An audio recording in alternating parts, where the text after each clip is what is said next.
Assalamualaikum warahmatullahi wabarakatuh. Perkenalkan, nama saya Nadia Raisya dari kelas 11C. Di video kali ini, saya akan menjelaskan dan menerangkan materi mengenai Bhinneka Tunggal Ika. Nah, pasti kalian tidak asing kan mendengar kata Bhinneka Tunggal Ika. Mungkin kalian juga sudah tahu apa arti dari Bhinneka Tunggal Ika itu. Tetapi di sini saya akan menerangkan lebih jelas mengenai Bhinneka Tunggal Ika yang meliputi: pertama, arti Bhinneka Tunggal Ika. Yang kedua, makna Bhinneka Tunggal Ika. Yang ketiga, sejarah Bhinneka Tunggal Ika. Yang keempat, prinsip Bhinneka Tunggal Ika.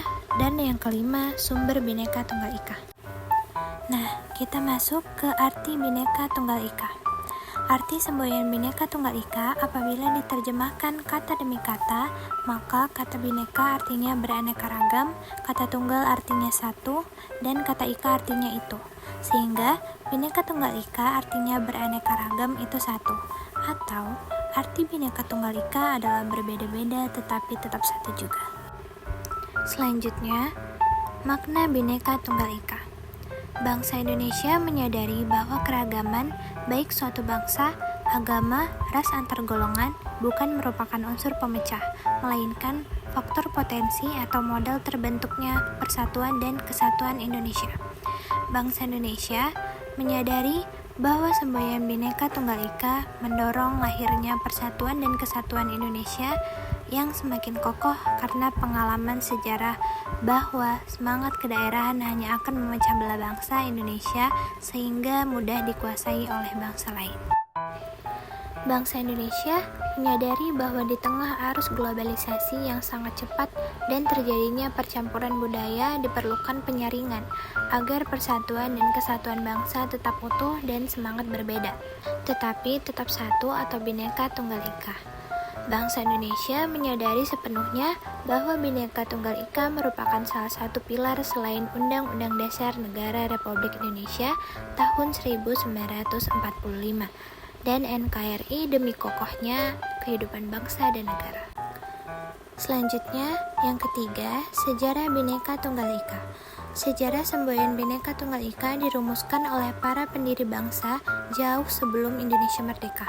Dilansir situs pemerintah Kabupaten Badung, sejarah Bhinneka Tunggal Ika mulai menjadi bahan diskusi terbatas antara Muhammad Yamin, Gusti Bagus Sugriwa, dan Bung Karno di sela-sela sidang BPU PKI sekitar 2,5 bulan sebelum proklamasi kemerdekaan Indonesia.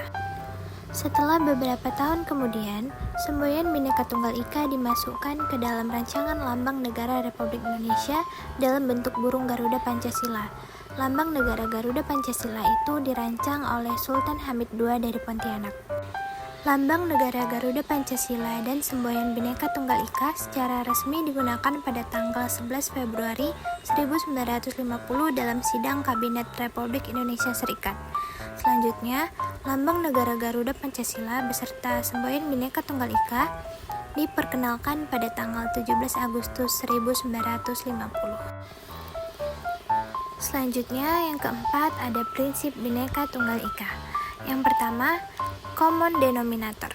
Terdapat 5 agama di Indonesia, namun sesuai dengan prinsip pertama Bhinneka Tunggal Ika, perbedaan dalam hal keagamaan haruslah dicari common denominatornya, atau dengan kata lain, menemukan persamaan dalam perbedaan, sehingga semua rakyat Indonesia dapat hidup rukun berdampingan.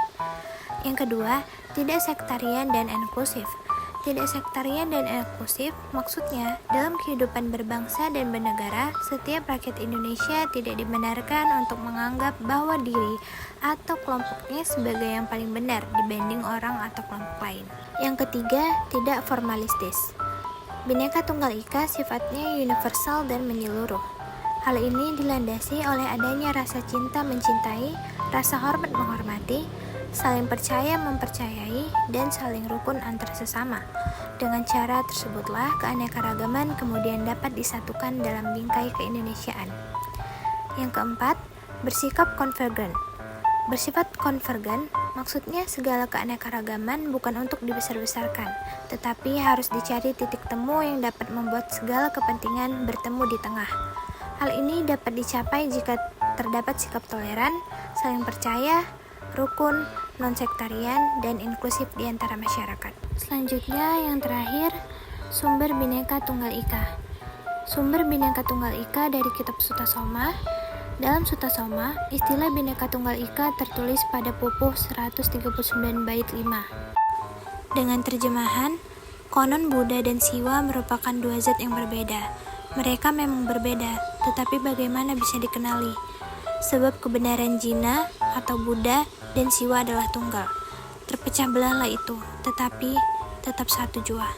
Seperti tidak ada kerancuan dalam kebenaran. Lalu kesimpulannya, Bhinneka berasal dari gabungan kata Bhinna yang artinya berbeda-beda dan Ika yang artinya itu. Kemudian tunggal yang artinya satu. Lalu Ika yang berarti itu.